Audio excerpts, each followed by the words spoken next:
The board needs clean and clear information with respect to what's going on with respect to safety and quality in the organization. There's significant value in the traditional board reports and metrics and so forth, and those are very valuable. The board needs to assure themselves that they are getting the right information. They need to ask questions about it. I feel in addition to the normal reporting, a great double check, and one that's really necessary, is that the board get out into the workplace and see what is really going on. As a CEO in the maritime business, I always had a hard time getting up and away from the desk. But every time I did it and went out and started to talk to the workers and to our customers, I learned so much and got such positive feedback that senior management was listening.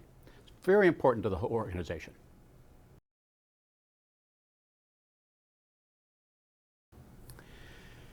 All good leaders need to have courage, and it starts at the board level. As board members, we have to have the courage to ask the right questions and find out what's really going on in the organization. That first step's a very difficult one for all of us. But I can assure you that my experiences from a CEO perspective and from a board chair perspective is that you take that first step, you admit your errors, you comfort those who have been hurt by whatever error took place, and then you also have the powerful ability to distribute the information that was learned from that experience elsewhere in the organization so others can learn and we don't repeat the error someplace else in the organization.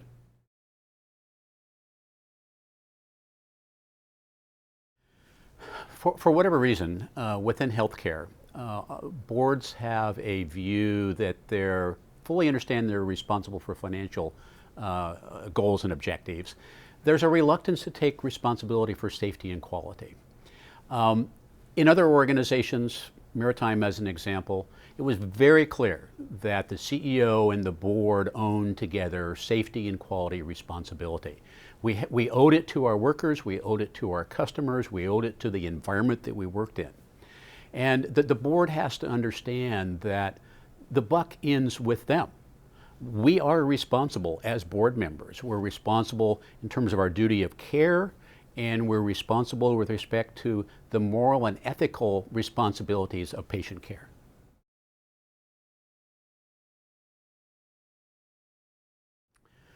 You know, and unfortunately, I think those organizations have got it, have experienced a tragic event that put them into that position to recognize the overall cost of a safety and quality incident.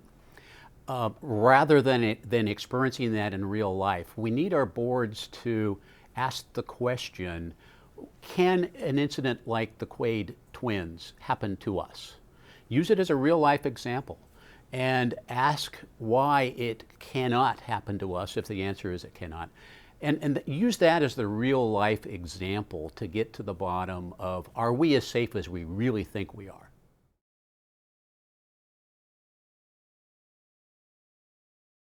The board is ultimately responsible for the overall performance of the organization. Safety and quality is a huge part of that responsibility. The chasing zero, I would call it getting to zero rather than chasing zero, is imperative. Just acknowledging that getting 10% better next year still allows the organization to potentially harm X number of patients. And put yourself into that patient population and say, you know, do I want myself or my family to be the 3% that we seem to be satisfied with, that we're willing to harm on an ongoing basis? No. So the number needs to be zero. We need to get there as soon as we possibly can, and we need to realize that along the way, as long as we are not at zero, people are being hurt. With the board holding ultimate responsibility, the board needs to understand where they are against the national norm and, more importantly, where they are against zero, and take ownership for where they are. Understand the gap, understand what makes up the gap from where they are and where they need to be, and support the organization, demand the organization fulfills getting to zero as soon as they possibly can. Doesn't have to happen next year necessarily, but there has to be a plan in place to get to zero within a period of time with metrics along the way to assure that you're getting there.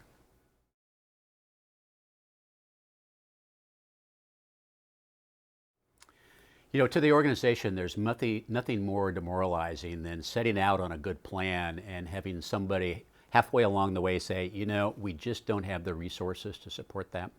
So if as a board we are approving goals and objectives that require resources, either financial resources or human resources, we owe it to our employees, we owe it to our own organization, we owe it to our patients to support the team that is held accountable for the goals and objectives that are to be accomplished.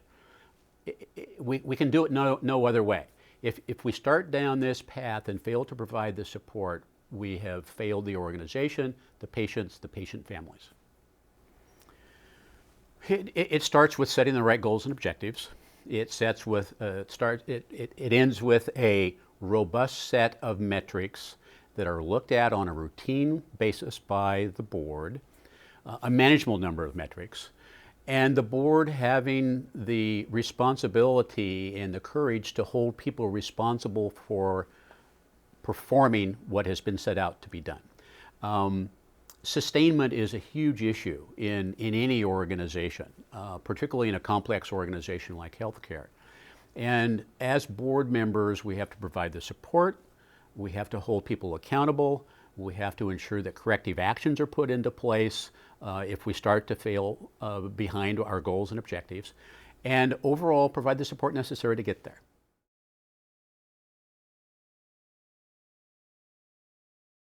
Board governance is hard work. We have a situation where the board is fully responsible for the performance of the organization in terms of safety and quality.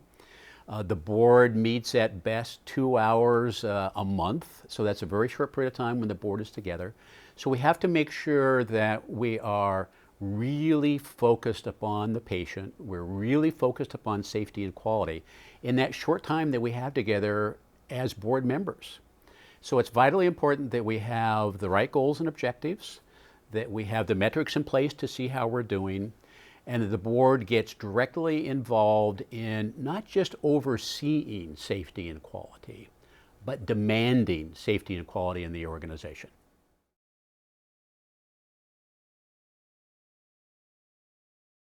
There's a place for every board member in an organization. There's a place for board members who come out of other industries, who have had safety and quality experience in their industries. There's significant value in the physician's participation on the board. Board work is teamwork, and you get the best out of the board by pulling all of the individual experiences and expertises together.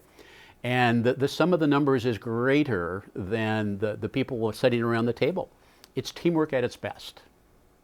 You want a board that's composed of board members who are picked for their business acumen, various diverse backgrounds, pulling it all together, putting the patient first. And the reward from a board member perspective is walking away from a board meeting and saying, we made the right decisions today on behalf of the patient because we gained the best areas of expertise out of everyone on the board who was participating.